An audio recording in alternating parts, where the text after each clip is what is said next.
Good morning, it's weekender time. Yep. I am so hyped. We're just back from Salute. I'm of course joined by Justin. Hello guys. And Demon John. Good afternoon or morning. Why aren't you wearing one of these? Because we're all going to be sporting our Salute t-shirts. Yep. Our Salute Show swag. support. All that was left was 2 XLs, Yep. which are big even for me. Big tents. They are Yeah. fabulous, fabulous t-shirts. Yeah, So I have my 2 XLs that if BoW Fit Club completely fails, I have it there to to retire into. Yeah. So good morning. We've got a ton to talk about. I'm so hyped. This is kind of like the greatest time of the year for us, in particular in Beast of War, but also for all us as gamers, because this is the time of year that we have Adepticon, then Salute, and good weather. Yeah. It's a rare thing The sun indeed. is surprisingly shining outside today. We're having good weather, and that's a great thing. So I want to talk a little bit about Adepticon. Our Adepticon coverage has been up. A massive thank you to Gianna and Don, who acted as our correspondents at Adepticon this year. Don, you are mighty. You are mighty. What a fantastic interviewer. I loved watching the coverage. It was absolutely fantastic. My particular highlight, though, was, and I admit I had a mad chuckle at this, was we have a backstage special up from Adepticon, but this one's of Ronnie Renton from Mantic Games. And I just love it that Ronnie's like the evil superhero. Okay. You mean world's worst evil genius? Yes, world's worst evil genius, because Ronnie has his secret plans. But Ronnie's weakness isn't kryptonite, it's a camera.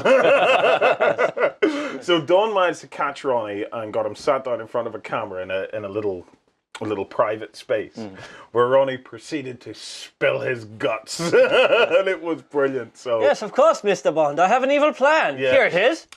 Ronnie is like Gru from Despicable Me. He announces his weapon before he draws it. So if you want to see that, hop on the backstage, because there's a great interview with Ronnie Renton where he's talking about the future plans for Mantic. And what I love is I think 2014 could be the big year for Warpath. Yeah. And if they can get the rules for Warpath to be as cool as the rules for Dead Zone and as scalable as the rules for Kings of War, because remember, they don't have to do Warpath as a skirmish game anymore. They've got their skirmish game. Dead Zone's there. Yep. Now we could be seeing big space sci-fi battles. battles. Yeah. And that I'm very excited about. And the fact that they've got this, they've demonstrated now with the terrain pieces that they can do hardline Yeah. plastics. Did you see the 2 they had at Salute? They were fabulous. They Really had good, one of them. It was a Dead Zone terrain. Massive thing. Tower. It must have been about 10 blocks tall, but it was all a single one, so it was a vertical board I think for your it was Dead either Zone. 11 or 13 stories. Yeah, it was huge. And then they had the nice little compound one with the little trenches and stuff around. My favourite bit of the compound one was the helipad. Yes, The it was very helipad cool. looked great, because it wasn't the traditional landing pad that you've seen with the Dead Zone stuff. It was kind of elongated and slightly narrow. Yeah. I thought it looked fabulous. Yeah. So a combination of that, and if they can start doing some mean vehicles, I think we could be onto a real winner with this. Mantic's quality has really come up since we first started looking at them. Yeah. I mean, when Kings of War was coming out, we were sort of going, yeah, they're nice. And then the Undead came out, and then we all went, wow. Yeah, and the then Undead were something else. with Dead Zone and that coming out, you're just looking at it going, that's amazing. It's a tricky one. Quality-wise, for any company entering this market, what you tend to find is it kind of goes up, down, up, and then generally goes along the up. Yeah. And the reason for the down is because they maybe change suppliers. Yeah. And it's because the quality of these things is dependent on a number of things, right? The skill of the actual supplier itself, the money you have to spend, and the time you have available to you. Yep. And the problem is that you only ever get to pick 2. Yeah. So you can't have cheap and good quality without spending a long time on it. Yep. And you can't have fast and good quality and not spend a lot of money on it. Yep. So it's always trying to get that balance right. And then with Kickstarter is giving so many companies now the opportunity to create things that they would never have been able to create. Yeah. There's some. This is a conversation for another time, but there are some drawbacks to Kickstarter, especially with local stores and things like that. Yeah. But in general, Kickstarter is allowing us to have products in the marketplace that would never have been available before. Yeah. There would have been no mechanism for it because we don't have traditional investors in this market. We maybe will have, as we continue to grow as an industry, we maybe will start to see those traditional investors start to turn their eyes onto this and say, actually, that's something that could make me money. I'll have a punt on that. So it's but there's but the drawback with Kickstarter, okay, is you have 1,000, 2,000, 3,000, 5,000 hungry people that want their pledges. Yeah. Which means that if you set a time scale, they're expecting you to live up to that. They're expecting you to live up to that. And if you're late, they'll complain, and that's a lot of people to be complaining about it. So some companies, they look at that time scale and they think, I have to hit that. Other companies, such as Kingdom Death or whatever, are looking at the time scale and going, well, for me, the quality, the decision. Yes, so this has to be flawless. So, and it's a balancing act. No, there's no right or wrong answer to this. It depends very much on the type of product and the people that are backing it. Yeah, but it's something you had said to me, this must be months back. You can give a small company, say, 2 million quid, but if they don't have the infrastructure there to utilise that, it is going to just hold things up. It won't make any difference, yeah. Money, it's very difficult to get money to buy you time. Okay, time is a very, very difficult thing to buy. You buy resource in terms of people, okay, and those people in theory give you man hours. But the difficulty is that by the time you've trained, brought them up to speed and whatnot, that gets compressed. So the time is one of the most complex things and things that money just can't buy. And for small companies, including like Beasts of War, like if people had landed Beasts of War with a lump of money, if you're not set up to utilize money, money gets wasted. Yeah, but even then, on stupid things. Look at when I came on board. Before I knew anything about editing, it's only now that I would say I am reasonable at editing. I wouldn't call myself completely perfect by any means. It's a constant learning process, though. But it's the same for any small company that's going on Kickstarter. If they have a runaway success, one of the things that we have to try and give them the benefit of the doubt on is time, because you can't buy time. It's a difficult. They're probably not ready for that sudden influx of money. They might have to buy new equipment as well if they need to scale up production. Yeah, and then you're learning to use your new equipment training as well. On the equipment, and finding suppliers. And remember, they might have raised 100 grand or 200 grand on Kickstarter, which is a lot of money to a small company. But then they're going to maybe a major plastics manufacturer that 100 grand, 200 grand, drop in the ocean. Their local Windows company might be spending that in a week on one order. So it's a drop in the ocean there. So what becomes priority to the small company is not necessarily priority to the manufacturer. So it's about trying to give these companies the benefit of the doubt. Yeah, and giving them the chance to get through it all. It's understanding that the company will take time to do things. Yeah. It's not just sort of, like gamer rage where you just go off on one because something's a day late. I think as well with the likes of Kingdom Death, who have never said we want stuff out fast. They've always said Adam's always been very, very clear on the Kingdom Death stuff that the quality is of the highest order. Speaking of quality, Salute. Yes. What a quality show it's been this year. This has been the best Salute that we've ever attended. Every year it gets better, and I often wonder how it's going to get better, and every year it does. Every year it gets better. This year was fabulous. I am on such a buzz from this year, just seeing the sheer number of stands, of people participating. Salute in past years has always had a kind of a little bit of a lull in the crowd come about 2-3 o'clock. Nothing like that this year. It was packed the entire day. It was incredible. Some things that we've learned: Salute is now too big for Beasts of War to be able to get round in our current setup. Yeah. So in XLBS tomorrow morning, I'm going to be talking to Backstages. We're going to be putting a call out for people who would like to join the Beasts of War Salute team. So we're looking at expanding our Salute team. We're having to plan it now because for Salute you really do have to plan a year in advance. Yep. We have ideas. We have things that we want to do for Salute next year. We've got some big ideas for Salute next year. We'd like to expand the Beasts of War team for Salute. So if you're interested in that, hop on to XLBS on Sunday morning and drop us a note in the comments, and we'll be reaching out to people and pulling together a team and starting our project for how we're going to manage Salute. It was a fabulous blast of a time, though. We as well as doing all our news coverage and stuff on the day, we obviously filmed our coverage of Salute. This year we focused slightly differently. For the last couple of years, we've always kind of focused on the vendors. We wanted to do something different this year, so we focused in on the gaming tables. So we were talking to a lot of clubs and a lot of people had set up demo and participation games, and it was great. The quality of some of the tables was just mind-blowing. Amazing, absolutely amazing. The other thing that happened was we got video bombed to hell. Even when the cameras weren't rolling, we continuously had people running up to us and going, "Oh, hi, seen you." Yeah, it was great. It was just what I'd hoped for. It was a real party atmosphere. Yeah.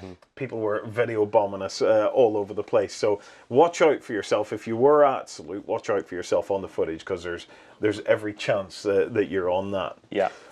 Right. Competition time. Yes. This year at Salute, we ran a competition, and the competition was we were a bit lazy actually. Originally, we thought we were going to have something on our booth area, where people could fill in a thing. We didn't bother with that. What we actually did was we did posters with QR codes and put them up around Salute. So if you were lucky enough to see it and scan it, and over 300 of you did.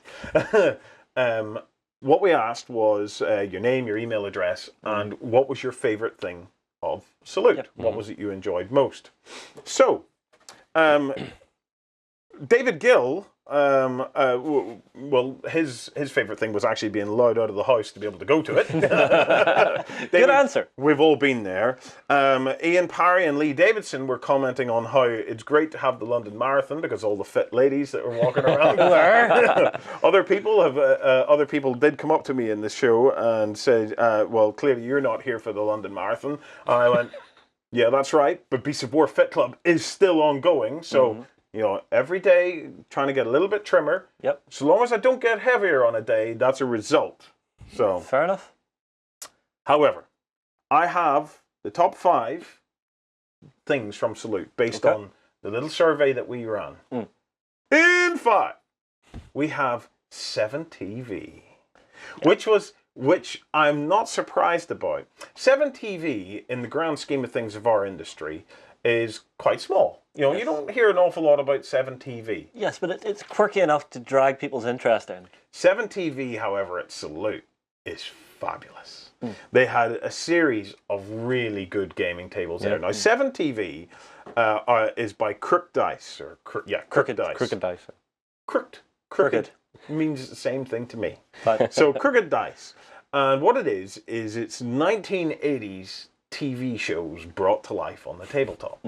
And it is fabulous. It's got, I say it's 1980s, it even goes back to the 1970s. So if you ever wanted to play as a kind of a James Bond-esque or Austin Powers type spy, they've got the gaming system for that. They even have a supplement for one of their games called Vlad's Army. Who do you think you're kidding, Mr. Dracula? And what it is, it's Dad's Army versus vampires. Brilliant. How awesome is that?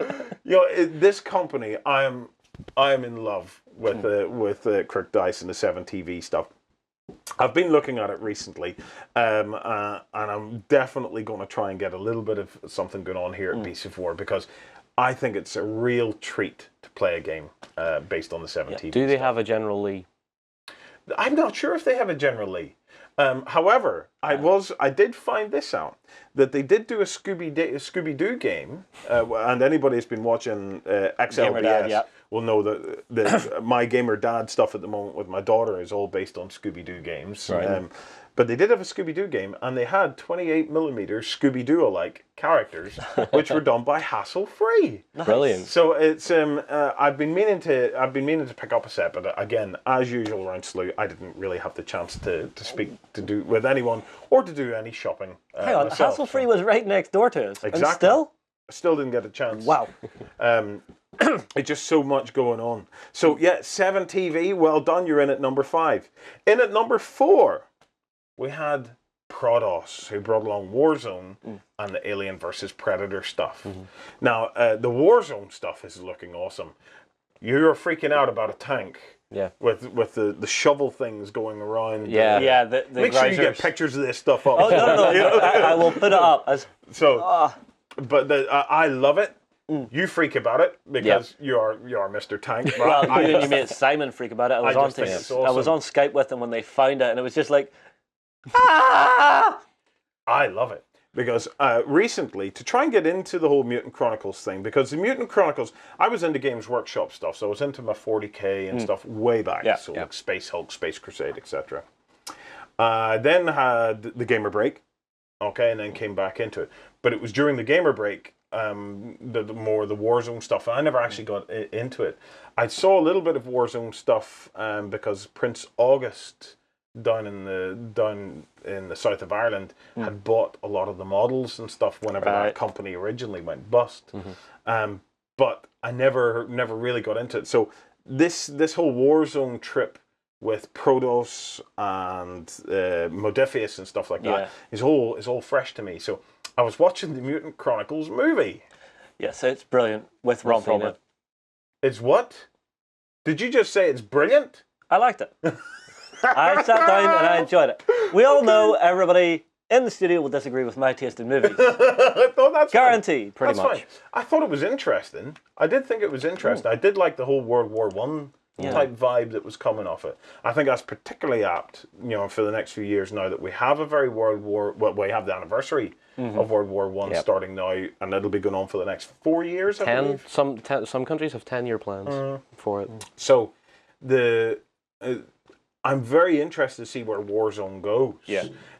So we're going to be inviting the guys from Protoss over to spend a little bit of time with us to take us through Warzone. More specifically, I want to play a game of Warzone. I want to see what it's like. And I want to see if I can get a vibe of, will it suit the likes of trenches and stuff like that there? Because that was certainly the vibe I got off the movie. But we will see how that goes. Yeah, the other one they're doing is the AVP one, Alien vs Predator. Oh my god, some of the minis. Some of the minis for that are fantastic. The guys that were on the Get to the Chopper board, they didn't have any of the Alien vs Predators minis for sales. But because they were doing that, the guys at Protoss actually just gave them one of the minis. Oh, very nice. So it was just that. Yeah, cool. There you go.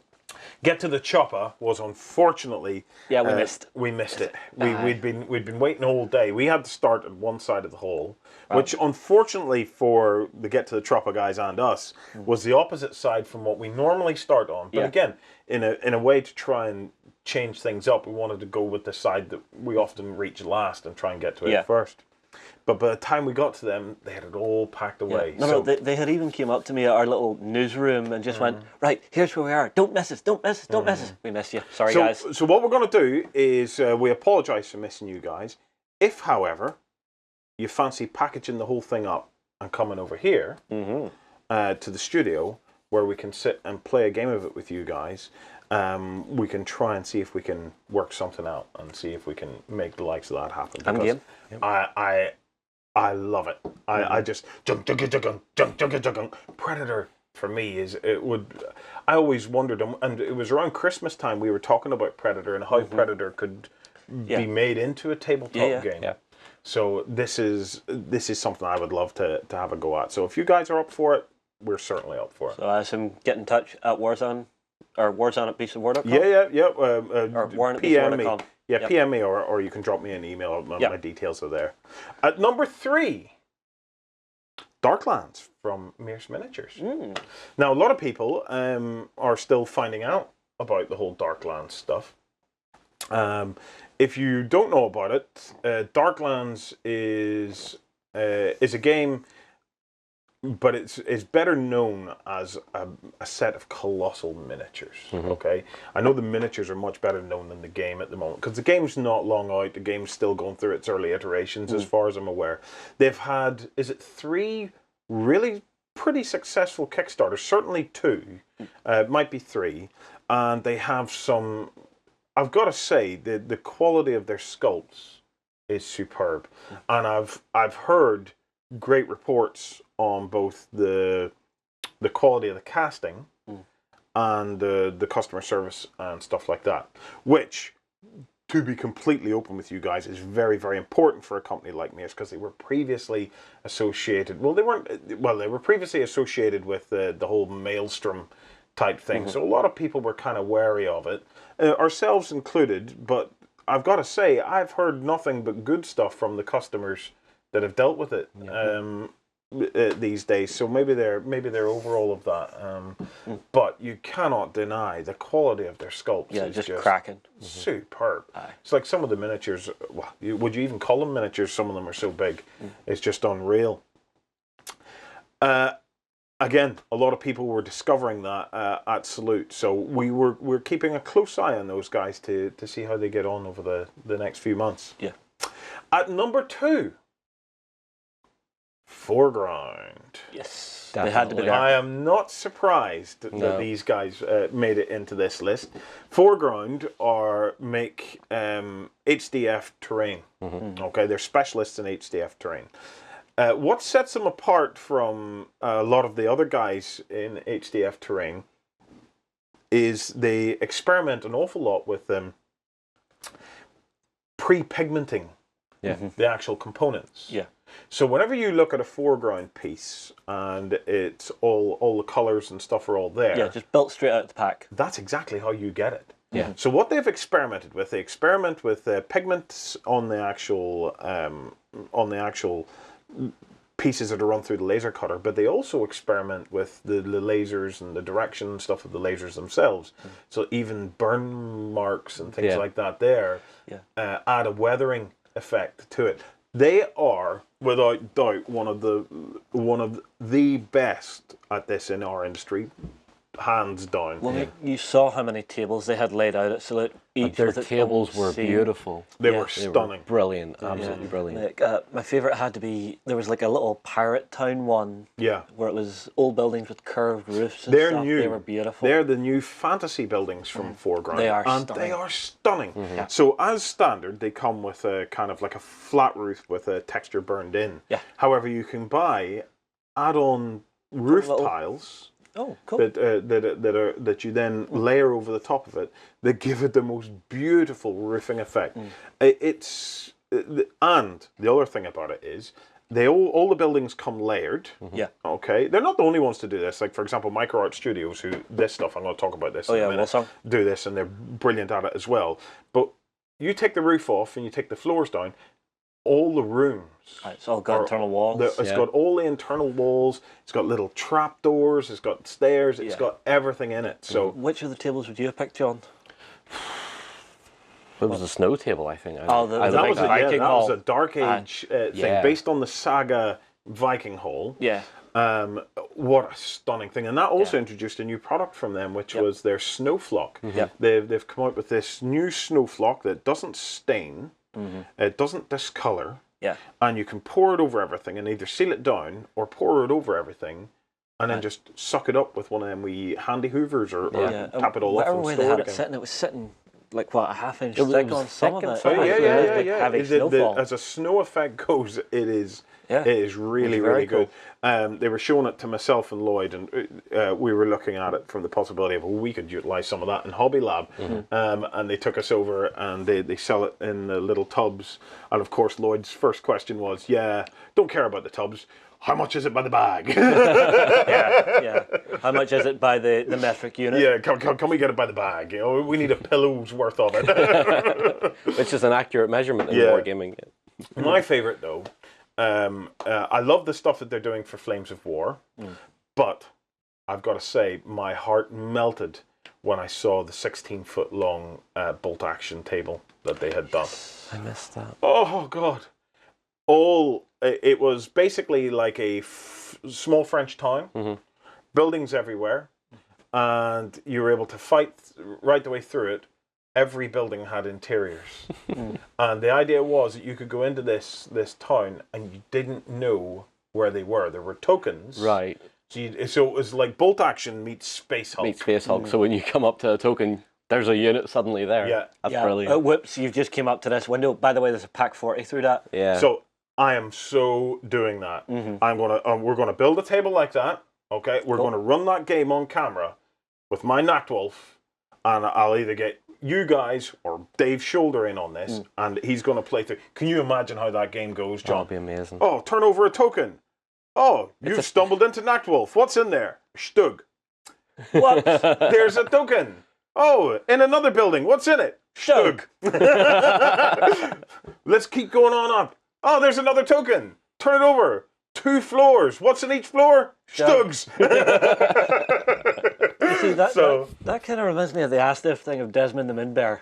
Oh, don't. How did I get here? The end. It's the Stugs that wandering. I'm wondering. No. I need to get my Stugs. I need to get the buildings. I need to get it all laid out. So, I'm going to have to get the guys from Foreground on the show to help us with that. Yeah. We'll do a Hobby Lab special or something for that. Yeah. Just to see this come together. It was just stunning. Yep. We have now, we talk about the golden age of wargaming. We are so in it. There has never been a time in our industry when it's better to get in, where it's been better to get into it. Yeah. You can get your terrain. Your terrain comes in color. You can buy an army, have that army professionally painted, delivered to your door. Yep. It's like everything. It's we all need to work harder, make more money, and spend it on this industry.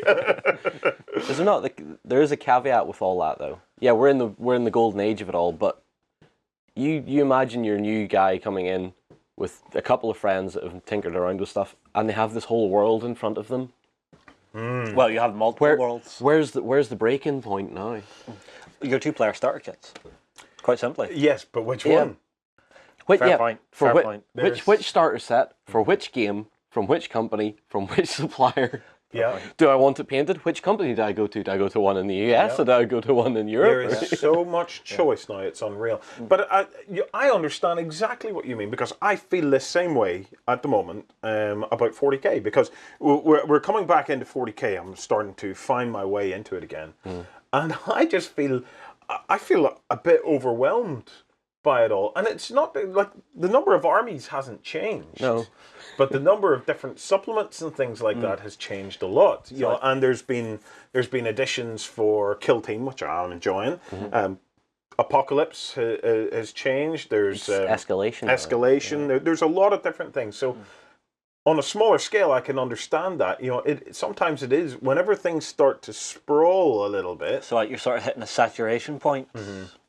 Yeah. Well, no, we've not hit that yet. No, I don't. Okay. I think it's just a case of that. Whenever you're approaching a hobby, and there's so much that you can do in the hobby, you need to pick something and stick to it, because otherwise you will suffer what we call shiny syndrome. You also need good advice.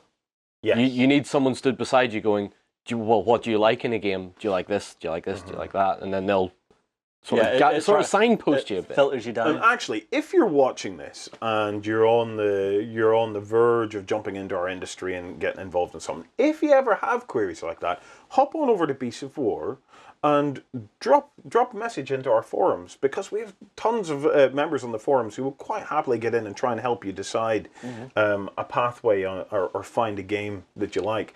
Other things that you might want to try: board games. Yeah. Yep. You know, big box games like Dead Zone, Dread Ball, that kind of thing, because it can give you a flavour of it. Without you having to worry about pointing up army lists and without like being that. overwhelmed by stats. It gives you the whole hobby aspect without having to go out and spend megabucks on anything. Yeah. The other thing then is we also have videos there for demo games for a lot of games. So like Flames of War, Bolt Action and stuff like that. It's there's a ton of ways in, but take your time and relax. I'll admit I've watched the Bolt Action demo game about 3 times now. It's awesome. Because I don't have a rulebook yet, so I'm just watching it going, right, so that's how that works. It is so good. Right. At number 1. Drum roll. It had to be. It couldn't be anything else. And I was expecting this from the moment we walked into the hall. Hawk War Games. Yep. And their full-scale battle cruiser. Yeah. Oh! Right, they haven't finished this yet. But what they've been working on is a battle cruiser, okay? What this battle cruiser is, this represents the smallest ship that you would find in a fleet of UCM battleships. So this is low Earth orbit, and then this thing houses something like 200 drop ships. So them Condor drop ships that you see us playing with, 200 of them are in that.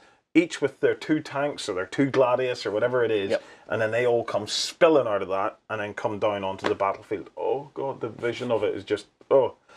So what they've done is they've built this full-scale model, okay? And this model is not complete yet, they're still finishing it, but this model has as much detail on it as any of the models in the game. Yeah. And I'm looking at it and I'm going, oh. Now, to let you into a little secret, we've been working with these guys behind the scenes on this for a little while. So what we've had them do is record a video diary of the entire build.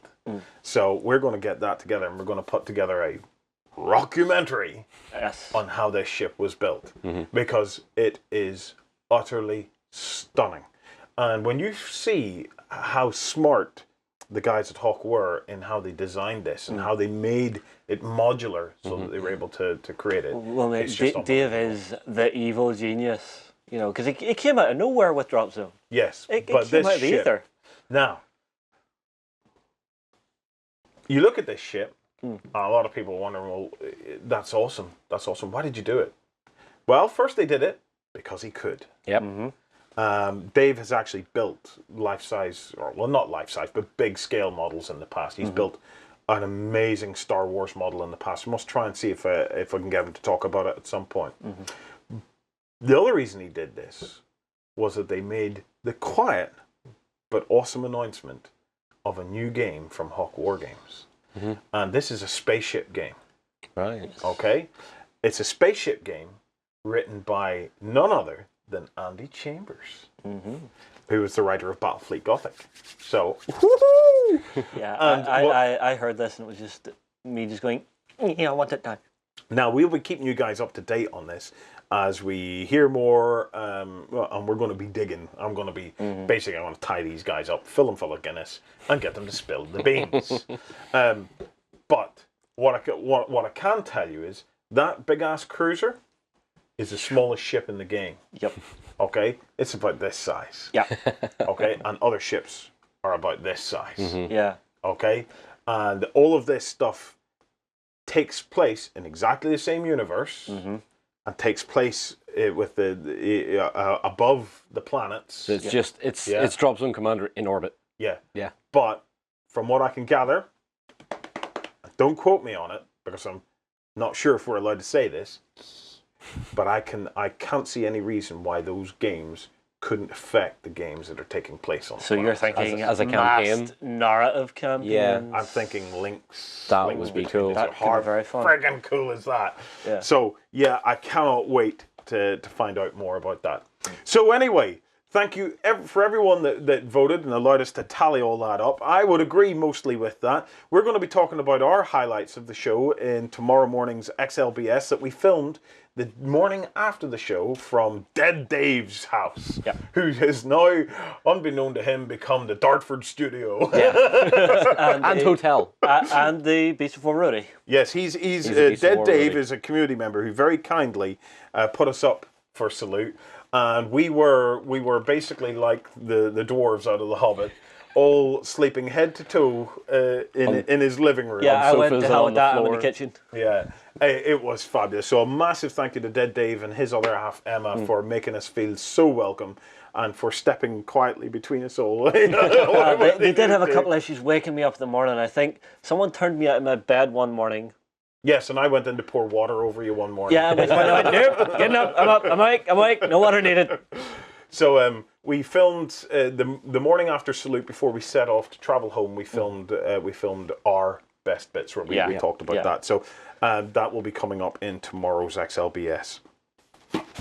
The winner. I nearly forgot about the winner. Yeah, okay, so picked at random. The winner is Simon Dixon. Congratulations, Simon. We're going to be sending you a goodie box. Now, the goodie box is going to contain at least Myth, the board game, and the pinups from Kingdom Death. Yes, I'm sorry to see those go out of the studio. I want a box of them. As I'm looking around, as I'm packing a box for you, Simon, there might be a couple other bits and pieces go in there as well, but well done. Okay, so moving strictly on. The last thing I want to talk about then is obviously one of the problems that I had, Salute, was getting around it all. Yep. I now have my ultimate solution for next year to be able to get around it. It's this. A Batman tumbler. Where the hell do you find these? How awesome is that? Where the hell do you find that? Now, we're talking about protection. How much more protected would I be in that? Well, at least you've got your escape pod. Just the little mini bike jumping out the front. I love it. I could be sitting in that there, you guys running behind with the cameras, and I'll go, video bomb me now. Can I at least get a Segway to try and keep up? Oh, Batman, if we can get Batman-themed Segways. If you're the creator of this golf cart, and you're willing to let it loose into the hands of a very reckless man in a closed environment where many people will be killed, get in touch. How many points on your license already? How many points on your license already? My license is currently clear, touch wood. So. Okay, so moving on. Yep. This came from Salute. Yes. We had a conversation in a previous episode where we were talking about steampunk. Yes. So if you're wondering about this, I'm going to be talking about this tomorrow on XLBS, where we're going to be expanding our discussion about steampunk just a little bit. Yeah. I want to talk about this. Moving on this episode, though, I want to talk a bit about big kits. Yes. Okay? Because some of the things that we noticed at Salute, and we noticed in the industry in general, is kits are getting bigger and bigger. It's that talk of giganticism that was had a couple of weeks ago. That a big thing is impressive looking at. Look at the Colossus. Really big. Yeah. Well, look, Colossus are good. As I've openly admitted, I love Titans. Mm-hmm. Oh my god! I love Titans. I love Titans. I love me some Titans, okay? Yep. And I love the direction that Workshop's going, the Riptide, for example, and the Tau. Yeah. The new Imperial Knights The are Imperial quite nice. Knights are sexy. It's and then you have the Leviathans from Mondraken or Dreamforge Games.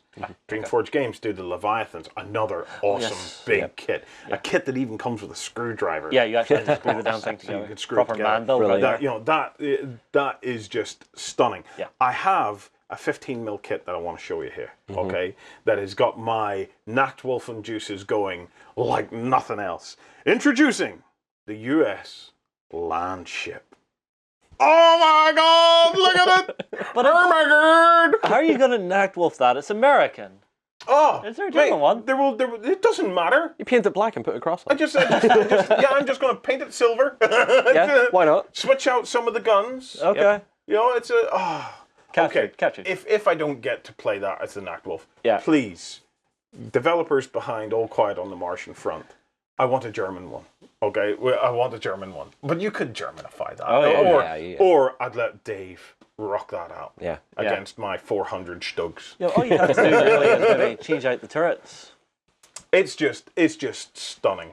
If it's not good for my Nachtwolf, myself and Dave these days are looking at for Flames of War for the Win. We've recorded our Flames of War for the Win, but as a side project, Flames of War for the Win, both of us are now looking at doing another army each. So Dave started off with Allies, and I started off with Axis. Sorry. Yep.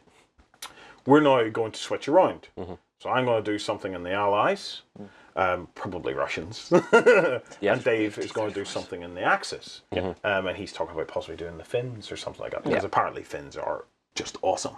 They were badass. Any Finn that I've ever met has been awesome, so I'm all up for that. However, that land ship is just it just makes me want to go American. Really, it's just so cool. I love seeing big centerpiece models like this. Okay, and that's why I've been such a fan of of the big kits now starting to come through. Yeah. The big kits in our industry, and do you know what? I'm going to give him a shout out to this. Ronnie Renton, believe it or not, was one of the key minds, if not the key mind, behind this whole thing kicking off, because he was the mastermind behind the Baneblade. Yeah. Behind Apocalypse. Yeah, it was Ronnie Renton while he was in workshop that masterminded, I believe, Cities of Death and the big kits, the Apocalypse stuff. He was the one that pushed through the whole idea of doing the big aspirational kits. Yep. And Ronnie, thank you for that, because I'm a big fan of that, because I love seeing big armies, you know, and I love creating big armies. But having the big kits there, it just gives you such lovely something in the middle of it that adds you character. love a big centerpiece, Warren. Yes. Very good, Justin. Very good. I knew you would laugh at it anyway, so I thought it was smart. So yeah, that land ship, I just think is stunning. I so want one. The other ones they have as well that we looked at the concept art for, some of them look even more elaborate than the American one. I just can't wait to see what else they come out with. Quick question, what scale is this game? 28? Right, it's 15 mil. Yep. So All Quiet on the Martian Front is 15 mil. Right. That land ship in two hands. in two hands. Yeah. Huge. At 15 mil. It's gigantic. Another company that does a big one is Westwind. Westwind do the Rat, I believe.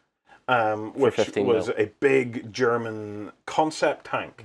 I don't think it was ever built. No, never even got onto blueprint. Yeah, well, it was a never sketch. Got past, it was a sketch on a napkin. All right, really? It was a sketch on a napkin. Well, you can now have it on your tabletop. So, I don't think it's fair that you get all the rats. So I want one. Well, that's probably why World of Tanks never did the Rat, because it was only a drawing on a napkin. They did it for an April Fool's. Did they? They did an April Fool's. They did an April Fool's on World of Tanks where you could fight the rat. Oh, class! Brilliant. Well, did you do it? No. This year's April Fool's was funny because they did an 8-bit tank. An 8-bit tank. They did. It was all blocky. Everything looked like it was in Minecraft. The map was all Minecrafty sort of thing. You didn't have to drive in the water. You drove in the water. Well, big kits. So I've been talking about the big kits. Big kits. And recently we've been talking about the quality of these kits and how these kits are getting better and better and better. Workshop's still in the forefront of that as well. Yes. Very much so. And then John, quietly in his usual understated style, completely puts everything into perspective for me by introducing me to his new kit called the Shat. No, Kshatriya. Oh, Kshatriya. I only remember the Shat bit. Yeah. I'm surprised you only remember it. Yeah. This is Kshatriya. Now, just unleash it. Yeah, just whip the kit out there till we see it. Right. So this is Kshatriya, right? Now, Kshatriya... incomplete at the minute. ...is a Gundam. Yes. Yep. Okay? I don't know much about Gundam. I'm not massively into Gundam. But I saw this and I thought, oh my god, that would be like the coolest Tau thing in the world. Okay? If it was done like this. So I looked at it and I thought, John, you've done quite a nice paint job on this. To which John replied... I haven't painted it at all. It came like that out of the box. Yep. I looked at it a bit further and I noticed that even in here, there are metal rods for all of the pistons. I went, John, that's a really lovely conversion on that. At which point John said... It's not converted. Then I proceeded to have a look around, and every now and again, there's... whereabouts are they? There are little switches on this somewhere. It's that one there. Okay. So which way else? It should like... There you go. It lights up. There's a little switch, and the whole thing lights up. And I went, oh, cool, John. Did you go to Maplin's and find all those cool LEDs to do all that? That must have took you ages. To which John replied... It came in the kit. I then said, John, this kit must have cost hundreds and hundreds of pounds. To which John replied... Yes. It was 140 quid, wasn't it? It was, yeah, about 140 pounds. Let me show you the box that this thing comes in. We're going to get some close-ups of this, but... So at the moment, what's the most expensive? What's the most expensive thing from Workshop at the moment? Plastic kits. Plastic kits. It's the Knights, isn't it? The Knights. And what are they? About 100 quid? Or Baneblade, maybe. The Baneblade rocks in it. It's the same price as the Knight, I think. So yeah, about 80 about that or the Necron one. Yeah. All right. So 80 quid. All right. Or You could then go with your Titans, and your Forge World Titan stands about 12 inches. For a Warhound. Yeah, it's not even 12 inches. It's about 10 inches for a Warhound. Yeah. And it'll rock in at about 300 pounds by the time you add the arms. Yeah. Okay? More or less. Yeah. That is 140 pounds worth of kit. Yep. Now, you didn't get any special deal on that at 140 quid. That was regular retail. That's 140 pounds worth of kit, okay? It's a big-ass box. The box is beautiful in itself. Again, I'm not massively into Gundam, but even I can appreciate a cool mech. Yeah, a cool mech. In that box comes layer after layer after layer of the plastics. They don't come on sprues, though. Let me try and show you this out, bring this out without it, the whole thing collapsing on me. I'll let you hold that. Yep. Well, I mean, like, and I'll take this. The build actually isn't finished on this, if I'm right. Yeah. So John is still working on this. Every piece is sprueless. It's individually cut out and dropped in to all of the little pieces on this. Yep. Oh my God! Can you imagine? And it's all coloured. Yep. And some of the plastics are actually dual coloured as well. Dual coloured, yeah. So there's no paint. The only thing you've done to this is a little bit of weathering, and you've put a matte spray onto it. And the pieces are just stunning. It's not only plastic. There's turned aluminium. Turned aluminium in this. Yep. And then there's stainless steel parts for the pistons and things like that. And there's even photo etch, metal transfers. Is there metal photo etching? There's photo etch, and there's metal transfers. Metal transfers? Metal transfers. What's a metal transfer? Metal transfers look like a regular transfer sheet. Yeah. But the parts are etched on in metal. Yeah. And peel off like a sticker. And are applied like a sticker. And once you have that matte sealed down, it just looks like a transfer. These are the wings. Those are the wings, yep. That are yet to go on to the model. Yep. Well, I don't want to put people off here, John, but you've spent a long time building this model, but primarily that's because it's your own little personal thing. Yeah. You're just taking your time over it.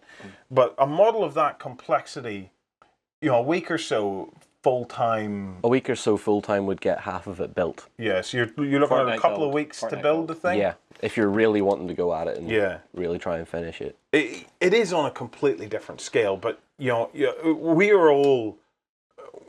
I suppose I'm showing you this to try and put things into perspective, that we're looking at things from the perspective of gamers on like, the quality of these kits, the technical aspects of these kits, they're so amazing. The reality is they're not. When you break away from wargaming miniatures, even Games Workshop miniatures, and you go to the likes of Dragon or Tamiya, you're immediately hit with quality that is higher. Now, the military kits. Now, I just know that somebody has posted in the comments below before I've got to say this bit, and now I'm going to say this and go, ha! Yes, we do understand that there's a difference between gaming pieces and actual model kits. Yep. We do understand that. However, I'm not putting this out and talking about this as a criticism of where we're at today. I'm putting this out as look at what's possible. With the right design decisions and stuff like that. £140 bought you something. Where's it at there, John, till I see it? I just imagine if you were able to rock something like that. Yes, it might be a bit more solid, okay, because you might have less movable parts. Yeah, this has full articulation, pretty much. Imagine you rocking out something like that in your Tau army, okay, for 140 quid. That came pre-colored to that standard, with lighting effects. Yeah, how cool is that? For 140 quid, boggles the mind. It's just unbelievable. It's made by Bandai. My goodness, even the head moves, John. It's it's done by a company called Elon Hobby. Yeah, it's not Bandai. They aren't actually licensed by Bandai. Okay. So, but they were coming up with a kit that was supposed to be what they called a sophisticated mech kit. This isn't the most sophisticated kits either. This is getting close to it. Yeah.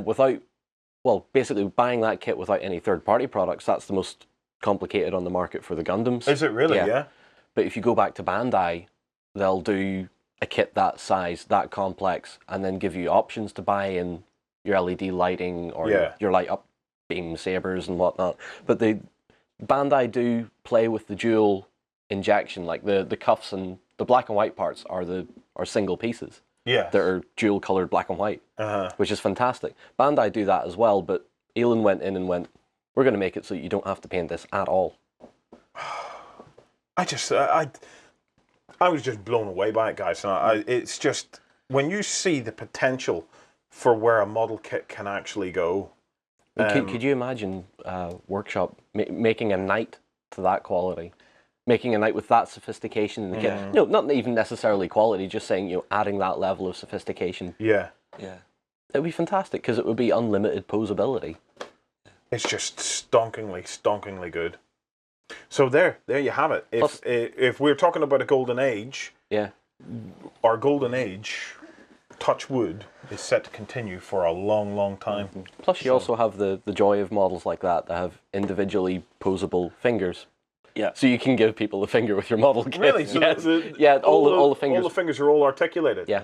Well, hang on, if you're talking articulation, look at your Gundam Unicorn you got. Oh no, I don't even where want to talk about it goes that. from a standard mode, and then it goes to sort of a powered up mode where it's a Gundam crossed with a transformer. Yeah. So it can change modes and it can reveal all this extra stuff underneath the normal armor plate, and you can unfold it and clip it into position and And there's stuff. so many bits and pieces to it, it's insane. Yeah. Yeah. But I mean, if you want sophisticated models, Bandai and the Gundam stuff is the place to try yourself out with them. Yeah, but they do simpler stuff. So say it's a kid that loves it, they're not being handed that to work on. Yeah. You can get a simpler model of a Gundam to give them to work on. Yep. So you go through grade 1, 2, 3, right up to the master grade. Well, clearly the marketplace for something like this must be huge compared. The fan base of Gundam and stuff like that must be enormous compared to wargaming. Well, wargaming, their estimate was running around that there was about 3 million fans worldwide. Yeah. Okay. It's probably more now. I would say maybe in the region of maybe about 4 million. Yeah. However, for the likes of Gundam, there must be 20 million, 30 million. Oh yeah. It's a TV fans. series that's been running for 30 years. Yeah. The first episodes came out in black and white. Because I can't understand how a company like that can afford to create a kit like that for £140. £140 is a lot of money. Don't get me wrong. It's a nice bit of most cash, of us don't have that to go and drop on one model. On one model. Yeah. But I cannot find a single thing that makes me think that was too expensive at £140. Yeah, for what you're getting in the box. Yeah, when I see that and I compare that to the kits that we work with on a daily basis, £140, that's 2 of the Mechanicum Krios tanks, thereabouts. Yep. And it's like the Mechanicum Krios tank, which we're going to be doing an unboxing and a build video very soon, maybe has 50, 60 parts. Yeah. That, there must be, about 500, 600 parts, maybe more? That's 1,200 parts. 1,200 parts. Oh my goodness me. That is just, that's unreal. Bought it in September and it's still not finished. Yeah. Well, anyway, so that I think shows us, where we can go. It'll never. Well, I don't want to say never. I don't want to say it'll never be like that, because I too am concerned about for a gaming piece you need to have rigidity. It needs to be solid. Yeah. Able to be moved around. So built to purpose. Yeah. However, I don't think we'd be very far away from the likes of that. Well, when you see a lot of games companies loving their limited edition stuff, I mean, why not make a limited edition thing? I mean, Privateer Press did it with the Extreme Warjacks that they did. The larger scale War ones. Beasts. Yeah. Well, the only reason is because our marketplace is too small. So we all need to go out and grab buddies and get them into gaming. We need to grow this industry so that our companies can start to produce things like that. So I think we need to start looking at our place in the industry, and not just Beasts of War, but together, in terms of recruiting. Because the more people that we can get fascinated in this industry, the more that our companies will be able to invest into creating just awesomeness. And I can't wait. Right, last piece for today before we call it quits. is my little 40k update. Yes. We're going to be talking about what we've done hobby-wise in XLBS tomorrow morning, but I'm continuing on my 40k update. A big thanks to some more community members who've been sending me bits and pieces of chaos stuff. Thank you so much. I've been working through that. But I received something through the post from Mastercrafted Miniatures. Okay, go and check these guys out at mastercrafted.co.uk. They sent me a thing through. They're freelance sculptors. They work on bits and pieces that they do. I thought, oh, another box. This will be interesting. I had a quick look through it, and I saw a bunch of shoulder pads and stuff in there, and I thought, all right, more shoulder pads. Oh, I'll send them down to the studio. We'll get them unboxed and show them off. And then I was looking more closely at the shoulder pads, and I thought, wait a minute. What a minute. I don't recognize that chapter. What is that? At which point, after staring at it for about 3 seconds, it suddenly dawned on me, these shoulder pads are Beasts of War shoulder pads with a perfect little Beasts of War logo implanted on the shoulder pads. Now, I had been wondering what to do chapter-wise for Beasts of War, or for my army, and in one fell swoop, Mastercrafted Miniatures have completely solved that problem for me. I am now, having seen these, going to do what I believe I'm going to call the Bestiae Militarum. And that'll be my Beasts of War chapter. So my guys that I'm going to use for my Space Marine chapter are going to have these awesome. We'll get a big picture up. They look fantastic. What a stunning job he has done. And that's part of the service that Mastercrafted will do, is that they will work with you to create your own custom chapter shoulder pads. That's awesome. I cannot. They got me with this one. I was speechless.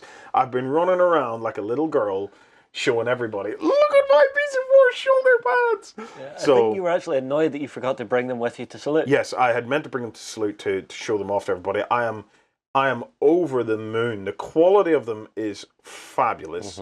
What he did with the logo with no assistance from us. Yeah. So he's went in and done the Beast of War logo just completely off his own bat. It's just been stonkingly good. I'm so excited. Mastercrafted, we will be in touch because I want to talk to you and see what other cool stuff you can do, because I have a feeling that we're only scratching the surface of what you guys are capable of there. So if you're interested, go and check out mastercrafted.co.uk. Guys, we're going to call it at that. We've been having a whale of a time. We hope to see you guys tomorrow morning to come on over to beastsofwar.com and join us for the Weekender XLBS. We're going to be talking about all the hobby stuff we've got up to this week. We're going to be talking a bit about the steampunk table in front of me. I'm going to be talking about volunteers who would like to join the crew for Salute next year. We're going to be talking about a Sherman tank, John. We are. And then finally, we're going to show you our after-show report that was recorded in the Dartford studios. Well, the morning after Salute. Guys, thank you all for your support and your continued support via Backstage. Backstage is the only thing, it's the lifeblood of Beasts of War, what keeps the whole thing going and keeps all these various lights burning. So until next week, have a great time. And on the topic of next week, I have another announcement to make. Uh-oh. Myself and Lloyd are going to Spain. Oh. Because it isn't raining? Well, the rain has went to Spain. The rain has went to Spain. We are going to Spain to a massive Infinity event. Hang on, how are you getting to Spain? I'm going to fly. Oh! Yeah, flights and all are booked. I am terrified. And believe me, I did look into other modes of transport. I looked into driving, right? But it was going to be way too expensive to drive. Yeah. And it was going to take about 4 days or so to drive. I looked into going by boat. And it was going to take about 4 or 5 days on a boat to go by boat. Whereas a flight is 3 hours. 3 hours of abject terror for me, I might add. Yes, but without me to torment and distract yourself. Without you to torment as well. So myself and Lloyd are going to Spain.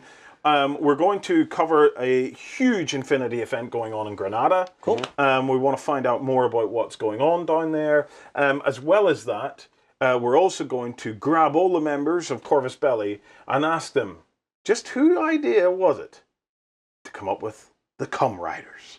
And on that bombshell, we'll leave it. We will see you guys next week. Thank you very much for watching. Take care.